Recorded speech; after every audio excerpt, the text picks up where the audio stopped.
Hello' guys, welcome back to my channel. এতিয়া যিহেতু তোমালোকে গম পাইছা এটা ৰিচেণ্ট আপডেটৰ পৰা যে এইবাৰ আছামত ভেটেনেৰী আৰু ফিচাৰী এডমিশ্যন নীটৰ স্ক'ৰৰ থ্ৰুৱেদি হ'ব under Assam veterinary and fishery university. এতিয়া চবেই বহুত ষ্টুডেণ্টে এই ছাডেন ডিচিশ্যনটো বহুত প্ৰব্লেমেটিক পাইছে। আৰু কেলৈ পাইছে মই তোমালোকৰ কথাটো বুজিছোঁ বাৰু। এনেকৈ বহুতে এইবাৰ নীটৰ ফৰ্ম ফিল আপে কৰা নাছিলে। বহুতে হয়তো ফিচাৰী বা ভেটেনেৰীৰ কাৰণে ফিচাৰী বা ভেটেনেৰীৰ কাৰণে ড্ৰপ লৈছিলে আৰু ভাবিছিলে যে ইউনিভাৰ্চিটিয়ে বেলেগকৈ কিবা এক্সাম কণ্ডাক্ট কৰিব, আদাৰৱাইজ AUCET আণ্ডাৰতে এক্সাম পাতি দিব। আৰু তেনেকৈ বহুতে নীটৰ প্ৰিপেৰেশ্যনো কৰা নাছিলে, বহুতে নীটৰ ফৰ্ম ফিল আপো কৰা নাছিলে।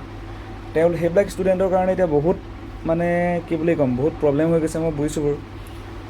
আশা কৰিছোঁ ইউনিভাৰ্চিটিয়ে কিবা এটা চলিউশ্যন উলিয়াব ইয়াৰ বাবে। কিন্তু আজি মোৰ ভিডিঅ'টোৰ মেইন টপিকটো হ'ল যে মই এটা নিজৰ অপিনিয়ন শ্বেয়াৰ কৰিব বিচাৰিছোঁ। এইটো মোৰ কমপ্লিটলি নিজৰ পাৰ্চনেল অপিনিয়ন হয়। তোমালোকে যদি কিবা ভুল দেখা মোক নিশ্চয় কমেণ্ট ছেকশ্যন খোলা আছে, তোমালোকে মোক শুধৰাই দিব পাৰা। কিন্তু মোৰ এইটো এটা পাৰ্চনেল অপিনিয়ন মই শ্বেয়াৰ কৰিছোঁ যে ভেটেনেৰী আৰু ফিচাৰী এডমিশ্যনৰ কাৰণে কোনটো এক্সামিনেশ্যন বেছি ভাল হ'ব, তাৰমানে AUCET অৰ নীট। যিহেতু মই AUCET দিছোঁ প্লাছ নীটো দিছোঁ অবভিয়াছলি, চ' মোৰ এক্সপিৰিয়েঞ্চ আছে। দুবাৰকৈ AUCET দিছোঁ, চ' মোৰ যথেষ্টখিনি এক্সপিৰিয়েঞ্চ আছে এইটো টপিকৰ ওপৰত কথা পাতিবলৈ। চ' ভিডিঅ'টো আগবাঢ়িছোঁ আৰু মই তোমালোকক দুটামান কথা মই নিজে অবজাৰ্ভ কৰিছোঁ এইকেইটা কথা, সেই কথাকেইটা মই তোমালোকক ক'ব বিচাৰিছোঁ। ফাৰ্ষ্ট অফ অল AUCET যোনটো এক্সামটো তাৰ পেটাৰ্ণটো আমি গম পাব লাগিব যে AUCETটো তোমালোকৰ এটা শ্বিফ্ট ৱাইজ এক্সাম হয়। মানে এখন ষ্টেণ্ডাৰ্ড ছিংগল পেপাৰ নাথাকে, 5টামান শ্বিফ্ট হয় আৰু এদিনতে অলম'ষ্ট 5টাতকৈ বেছি শ্বিফ্ট হয় চাগে টোটেল অ'ভাৰঅল, আৰু এদিনত চাগে 3টামান শ্বিফ্ট হয় আৰু প্ৰতিটো শ্বিফ্টৰ পেপাৰ বেলেগ থাকে। আৰু AUCET তোমাৰ আউট অফ NCERT কুৱেশ্যনো আহে। 160টা টোটেল কুৱেশ্যন থাকে, এটাত আই গেছ 1 মাৰ্ককৈ থাকে আৰু 0.25 মাৰ্কছ নেগেটিভ থাকে। আৰু তোমাৰ টাইমটো হৈছে 2 আৱাৰ্ছ। বাকী তোমাৰ ফিজিক্স কেমেষ্ট্ৰি বায়'লজিয়ে থাকে, এতিয়া মেইন কথাটো হ'ল যে মেইন প্ৰব্লেমটো ইয়াত ক'ত, নীটটো হৈছে নীটত তোমাৰ এখন ষ্টেণ্ডাৰ্ড পেপাৰ থাকে, নীট পেপাৰ ষ্টেণ্ডাৰ্ড থাকে। আৰু AUCET তোমাৰ মাল্টিপল শ্বিফ্টৰ মাল্টিপল বেলেগ পেপাৰ থাকে। এতিয়া AUCET মই যোনটো প্ৰব্লেম নিজেহে অবজাৰ্ভ কৰিছোঁ, কিমান সঁচা কিমান মিছা মই এতিয়া সেইটো কথাত মাত নামাতোঁ, কিন্তু মই অবজাৰ্ভ কৰিছোঁ যে যিহেতু মাল্টিপল শ্বিফ্টত এক্সামটো হয়, কেতিয়াবা এনেকুৱা হয় যে তুমি আউট অফ 160 তুমি 130 স্ক'ৰ কৰিলা। তোমাৰ শ্বিফ্টটোত ধৰি লোৱা তুমি আউট অফ 160 130 স্ক'ৰ কৰিলা, আৰু বেলেগ এটা ষ্টুডেণ্টে তাৰ নিজৰ শ্বিফ্টটোত আউট অফ 160 100মান স্ক'ৰ কৰিলে। কিন্তু ৰিজাল্টত কি হয়, ৰিজাল্টত তুমি যেতিয়া ৰেংক চাবলৈ যাবা তেতিয়া কি হ'ব, তোমাৰ ৰেংকটো হয়তো 100-200 ৰেংক তাতকৈ তলতো হ'ব পাৰে, সি তোমাতকৈ 100-200 ৰেংক ওপৰত থাকিব পাৰে। এতিয়া বহুতে ক'ব নৰ্মেলাইজেশ্যন ফৰ্মুলা ইউজ কৰে, সেইটো ময়ো জানো নৰ্মেলাইজেশ্যন ফৰ্মুলা ইউজ কৰে বুলি, কিন্তু মোৰ এনেকুৱা ফিল হয় যে হ'লেও কিবা এটা অকণমান আনফেয়াৰ হৈ যায়। তাৰমানে কিবা এটা অকণমান নিমিলেগৈ যেন লাগে মোৰ এই বস্তুটো। মই নিজে বহুতবাৰ ফিল কৰিছোঁ, মই লাষ্ট টাইম এক্সাম দিওঁতে এইটো বস্তু ফিল কৰিছোঁ। আৰু এটা মেইন প্ৰব্লেম কি হয়, এটা চিটুৱেশ্যন মই তোমালোকক এটা এজিউম কৰিবলৈ গৈছোঁ। যেতিয়া এক্সামটো পাতে AUCET, তোমাৰ শ্বিফ্টটোত তুমি এজিউম কৰা যে তোমাৰ শ্বিফ্টটোত গোটেই টপাৰখিনি পৰিলে, বাই চান্স তোমাৰ শ্বিফ্টটোত মেজৰিটি টপাৰ পৰি গ'ল। আৰু বেলেগ এটা শ্বিফ্টত তোমাৰ ধৰি লোৱা বহুত এভাৰেজ ষ্টুডেণ্ট কিছুমান পৰিল। চ' সেই শ্বিফ্টটোত কোনোবাই যদি আউট অফ 160 100 মানো কৰে আৰু বাকী গোটেইখিনিয়ে যদি ধৰি লোৱা তোমাৰ 90 কৰিব পাৰিল, তাৰ পাৰ্চেণ্টাইলটো অট'মেটিক বাঢ়ি যাব।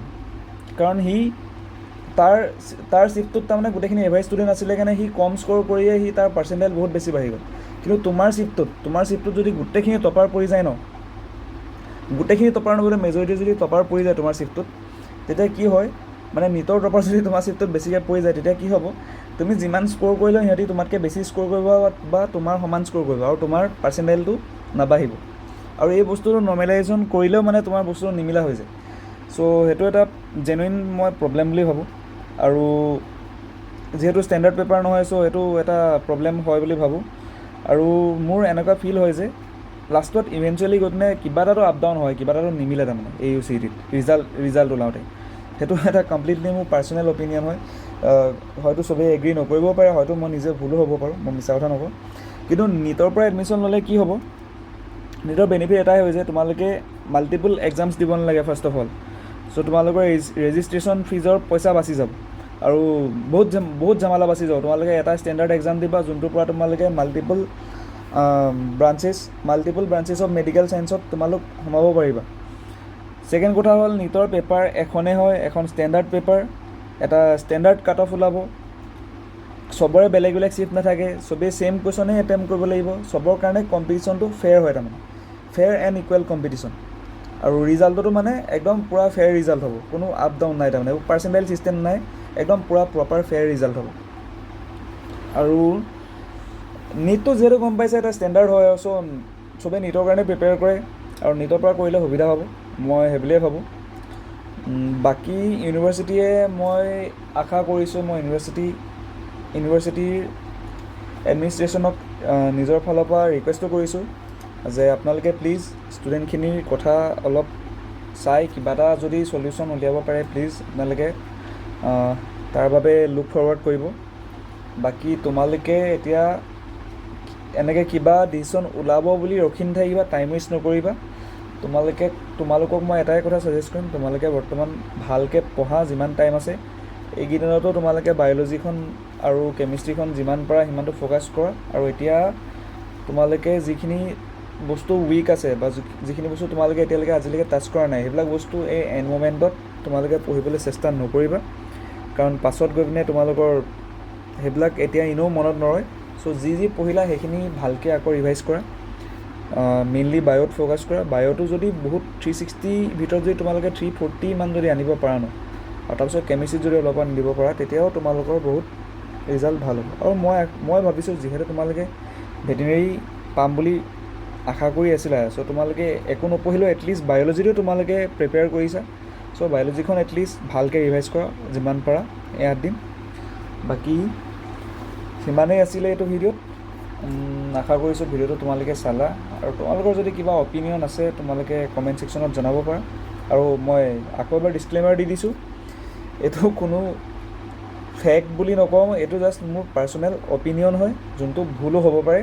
মই সেইটো কথা কমপ্লিটলি এগ্ৰী কৰিছোঁ, আৰু যদি মোৰ ভুল হয় মই ক্ষমাপ্ৰাৰ্থী। তোমালোকে মোক কমেণ্টত শুধৰাই দিবলৈ মই তোমালোকক জনাইছোঁ। যদি তোমালোকে এগ্ৰী কৰিছোঁ বুলি তোমালোকে কমেণ্টত ক'ব পাৰা।